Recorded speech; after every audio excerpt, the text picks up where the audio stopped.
Next आता है हमारा चाइना के बारे में कि चाइना एक बढ़ती हुई आर्थिक शक्ति के रूप में आप कैसे देखते हैं।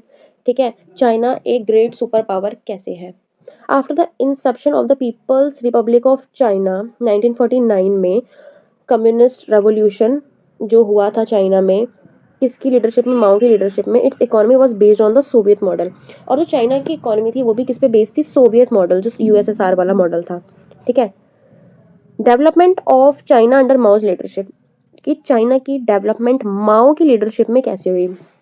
China adopted the model of development to create a state owned होगा, ये स्टेट ओन्ड होगा, heavy industry sector from the capital accumulated from agriculture. China ने एक डेवलपमेंट का ऐसा मॉडल अपनाया कि हम अपने ही देश में क्या करेंगे, इंडस्ट्रीज बनाएंगे, इंडस्ट्री सेक्टर को बनाएंगे, एक हैवी इंडस्ट्री सेक्टर को बनाएंगे, और उसका पैसा कहाँ से लेंगे, हम एग्रीकल्चर से।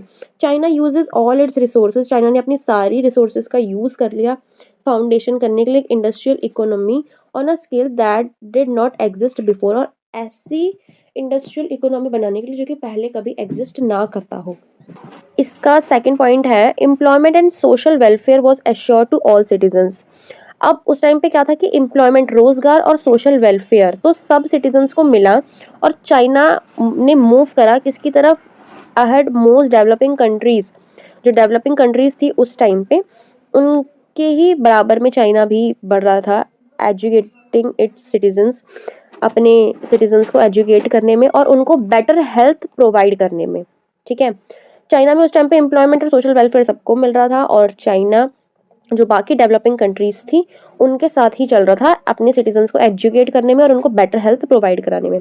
अब आता है the rise of the Chinese economy. जो चाइनीज इकोनॉमी है उसका राइज वो कैसे धीरे धीरे हमारी क्या पड़ी। रिफॉर्म्स इनिशिएटिव इन चाइना, कौन कौन से रिफॉर्म्स, कौन कौन से बदलाव करे गए चाइना में। चाइना ने एंड कर दिया अपना पॉलिटिकल और इकोनॉमिक आइसोलेशन, जो कि यूएसए के साथ हुआ था, कब हुआ था, 1972 में। ठीक है, और जो हमारे प्रीमियर जो इन लाइन थे उन्होंने एक फोर मॉडर्नाइजेशन मेथड को क्या करा, प्रपोज करा, लाए वो। और वो फोर मॉडर्नाइजेशन मेथड थे agriculture, industry, science and technology and military. 1 2 3 science and technology साथ में, और 4 कब, 1973 में।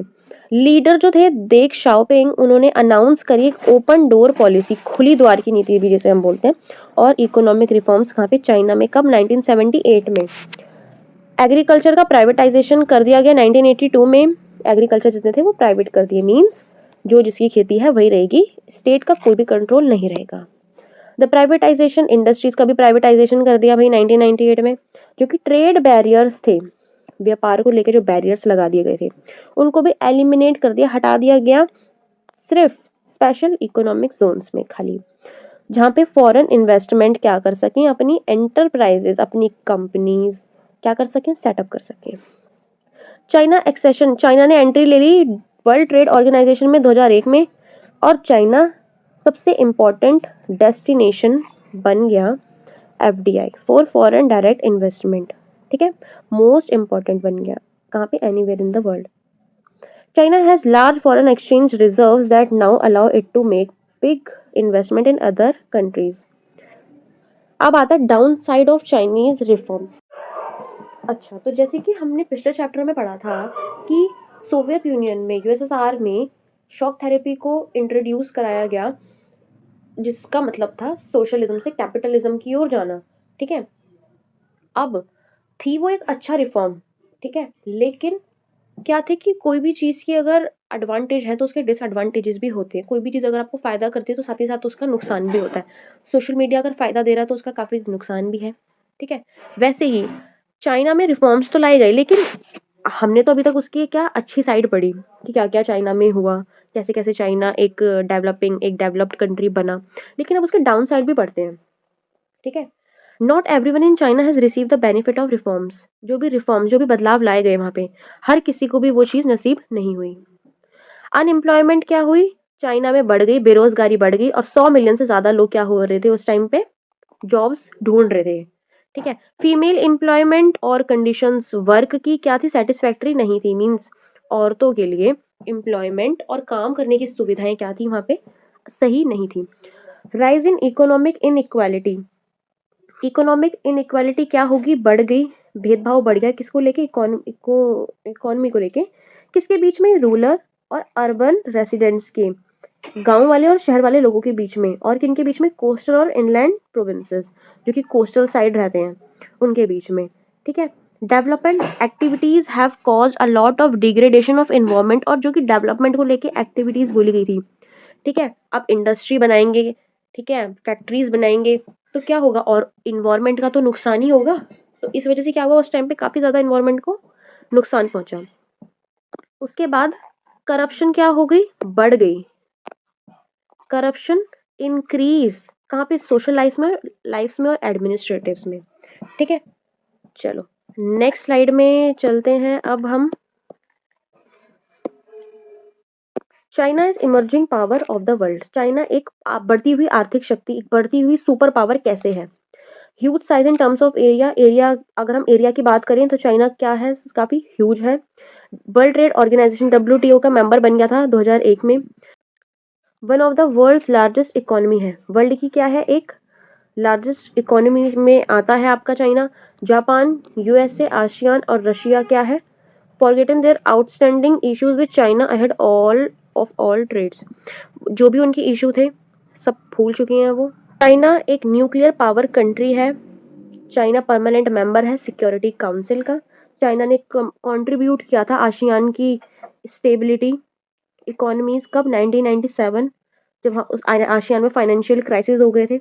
It is more outward looking investment and aid policy in Latin America और अफ्रीका में, increasingly projecting it as a global player, और इसको ग्लोबल प्लेयर के तौर पे भी हम देख सकते हैं। नेक्स्ट टॉपिक है हमारा इंडिया चाइना रिलेशंस, की इंडिया के और चाइना के संबंध, रिलेशंस कैसे हैं। सबसे पहला आता है इनका area of dispute, dispute means विवाद। ऐसे कौन से एरियाज है जिनमें इंडिया और चाइना के काफी ज्यादा विवाद रहते हैं एक दूसरे से। इंडिया और चाइना ने जब चाइना ने तिब्बत पे क्या कर लिया था, टेक ओवर कर लिया था, उसके बाद से इंडिया और चाइना के एक ये रीजन आ जाता है डिस्प्यूट का, 1950 में हुआ था। China and India were involve in a border conflict, एक बॉर्डर को लेके कॉन्फ्लिक्ट हुआ था, जो कि अरुणाचल प्रदेश का अक्साई चीन रीजन बोलते हैं, कहाँ पे है, जो कि लद्दाख में। कब हुआ था ये, 1962 में, ठीक है। उसके बाद आता है 1962 में India suffered military reserve had long term implications for India China relations. अच्छा, तो जो दोनों कंट्रीज के बीच में डिप्लोमेटिक रिलेशंस थे वो क्या हुए 1976 तक, कैसे थे, डाउनग्रेडेड। उसके बाद अभी रिसेंटली में दोनों कंट्रीज के बीच में बॉर्डर को लेके क्या हुआ, डिस्प्यूट हो गया, जिससे इन दोनों के जो संबंध है, रिलेशन है, वो काफी क्या हो गए, फिर से खराब हो गए। China contribute to the build of Pakistan nuclear programs, China ने पाकिस्तान की न्यूक्लियर प्रोग्राम, न्यूक्लियर कार्यक्रम, परमाणु कार्यक्रम को लेके क्या करी, चाइना की पाकिस्तान की हेल्प करी चाइना ने। चाइना का जो मिलिट्री रिलेशन है बांग्लादेश और म्यांमार के साथ, वो एक हॉस्टाइल देखा जाता है, किसमें, साउथ एशिया में। हॉस्टाइल मीन्स शत्रु, एनिमी, एनिमी के तौर पे देखा जाता है, कहाँ पे, जो आपका साउथ एशिया है, दक्षिण एशिया। China support to Pakistan in UNO against India's move to counter terrorism downgrade the relations between these country. ये चाइना सपोर्ट करता है पाकिस्तान को, और पाकिस्तान क्या करता है, टेररिज्म के बारे में जाना जाता है, इसको बोलते हैं कि ये टेररिज्म फैलाता है। तो चाइना क्या करता है, पाकिस्तान का सपोर्ट करता है, कहाँ पे, UNO में, इंडिया के अगेंस्ट में, जिस वजह से क्या है, ये भी एक रीज़न है इन दोनों के रिलेशन खराब होने का। चाइना पाकिस्तान का इकोनॉमिक कॉरिडोर एक ऑल्सो अ फैक्टर, ये भी एक फैक्टर है किसका, इंडिया और चाइना के रिलेशंस खराब होने का। उसके बाद आता है next topic, area of corporation. Cooperation का मतलब होता है सहयोग। ऐसे कौन कौन से क्षेत्र हैं आपके जिसमें इन दोनों के बीच में सहयोग है। अभी तक हमने पढ़ा कि इनके ऐसे क्या इनके बीच में डिस्प्यूट किन किन चीज़ों को लेके होता है, अब हम पढ़ेंगे कि किन किन चीज़ों को लेके इनके बीच में सहयोग होता है। After the change of Chinese political leadership, जब चाइना की पॉलिटिकल लीडरशिप का जो चेंज हुआ मिड टू लेट 1970, उसके बाद जो चाइना की पॉलिसी थी वो एक पैन और एक आइडियोलॉजिकल बनी। तो चाइना ने क्या करा, प्रिपेयर करा कि वो settlement of contentious issues while proving improving in relations with India, कि वो इंडिया के साथ क्या करेगा, अपने रिलेशंस को इम्प्रूव करेगा। इंडिया और चाइना के relation now have strategic as well as economic dimension, उन्होंने एक स्ट्रेटेजी वाला और एक इकोनॉमिक डायमेंशन का रूप ले लिया है। Both countries would like to play a major role in the Asian economy and politics. और जो हमारा एशिया है कॉन्टिनेंट, उसकी जो इकोनॉमी है और पॉलिटिक्स है, उसको लेके दोनों कंट्रियां क्या करती हैं, एक काफ़ी बड़ा रोल प्ले करती हैं। राजीव गांधी की विजिट थी चाइना में, कब, दिसंबर 1988 में, provided the impetus for an improvement in India China relations. और ये एक इंडिया चाइना के रिलेशन को इम्प्रूव करने के लिए माना जाता है। Both countries have sign agreement, दोनों कंट्रियों ने एग्रीमेंट साइन करा है, किसको, कल्चरल एक्सचेंज, की एक दूसरे के कल्चर को क्या करेंगे, एक दूसरे के देशों में एक्सचेंज करेंगे और कॉपरेट करेंगे साइंस और टेक्नोलॉजी में, ठीक है। And open border post for trade, और क्या कर दिया, बॉर्डर को खोल दिया गया है, किस चीज़ के लिए, ट्रेड के लिए, व्यापार के लिए। इंडिया चाइना ट्रेड 30% बढ़ चुका है 1999 से, ठीक है। इंडिया और चाइना का जो ट्रेड है, आपका व्यापार है दोनों के बीच में। बायलेटरल ट्रेड, बायलेटरल ट्रेड होता है जो कि ट्रेड दोनों साइड से होता है, किसकी, इंडिया और चाइना के बीच में इंक्रीज हुआ है 338 मिलियन डॉलर इन 1992 और 84 बिलियन डॉलर 2017 में। Both countries have agree in binding for energy deals abroad, दोनों कंट्रियों ने क्या कर लिया, एग्री कर लिया गया है, किस चीज़ के लिए, बाइंडिंग एनर्जी डील्स के लिए। अब आता है नेक्स्ट पॉइंट आपका, increasing transportation and communication links, common economic interest should help establish a positive and sound relationship between India and China. Transportation और communication links, common economic interest ने क्या कर दिया है, इंडिया और चाइना के रिलेशनशिप में एक पॉजिटिव साउंड क्या है, एक देखा गया है। India and Chinese leaders and officials visit Beijing and new Delhi with greater frequency. India और चाइना के जो लीडर हैं वो एक दूसरे के, जैसे कि चाइना के जो हैं वो न्यू दिल्ली आते हैं, जो न्यू दिल्ली के वो बीजिंग, इनका क्या करता है, ट्रैवल इनका चलता रहता है, जो कि ग्रेटर फ्रीक्वेंसी मीन्स काफ़ी बार ये एक दूसरे के जगहों पे इन्होंने विजिट करा है। अब आता है हमारा नेक्स्ट, हमारी महाशक्ति, एक सुपर पावर जो कि है हमारी जापान। जापान एक आइलैंड कंट्री है, ईस्ट में, कॉन्टिनेंट में कौन से आती है, ये एशिया में। जापान एक ऐसा एक खाली एक ऐसा नेशन है जिसने सफ़र करा है डिस्ट्रक्शन, किससे, न्यूक्लियर बॉम्ब से। जापान अकेला एक ऐसा देश है जिसने न्यूक्लियर हमला झेला है, ठीक है, और झेलने के साथ साथ ये काफ़ी ज़्यादा अब आज की डेट में डेवलप भी हो चुका है। नेक्स्ट आता है, as per article 9 of the Japanese constitution, Japan का जो संविधान है उसका जो आर्टिकल 9 है वो बोलता है कि Japanese people forever renounce war as a sovereign right of the nation and the threat or use of force as a means of settling international disputes. अच्छा, नेक्स्ट स्लाइड है हमारी कि as per article 9 of the Japanese constitution, जो Japan का हमारा constitution है उसमें ये लिखा गया है कि जो जापानीज लोग हैं वो अपने सोवरन राइट को बचाने के लिए कभी भी थ्रेट का, धमकी का या फोर्स, बल का हमेशा के लिए क्या कर देंगे, त्याग कर देंगे, ठीक है। अपने किस चीज़ को, एक सोवरन राइट को बचाने के लिए वो इंटरनेशनल डिस्प्यूट्स, जो उनके अंतर्राष्ट्रीय विवाद होते हैं, उसको सेटल करने के लिए कभी भी थ्रेट, धमकी का या बल का प्रयोग नहीं करेंगे। अब आता है हमारा Japan and emerging centre of power, की कैसे हम बोल सकते हैं कि जापान एक सुपर पावर है, ठीक है। Japan has very few natural resources, Japan के पास बहुत ही कम नेचुरल रिसोर्सेज हैं, and imports of its raw material, ये सबसे ज़्यादा इम्पोर्ट किस चीज़ का करता है, अपने रॉ मटेरियल्स का करता है, ठीक है। Even then it progress rapidly after the second of the world war, और ये चीज़ें मतलब एक ये कि इसके पास नेचुरल रिसोर्सेज कम है और जो सबसे ज़्यादा इम्पोर्ट ये अपने रॉ मटेरियल्स का करता है, ये चीज़ें होने के बावजूद भी जापान ने सेकेंड वर्ल्ड वॉर के बाद सबसे फास्ट क्या करा, प्रोग्रेस करा।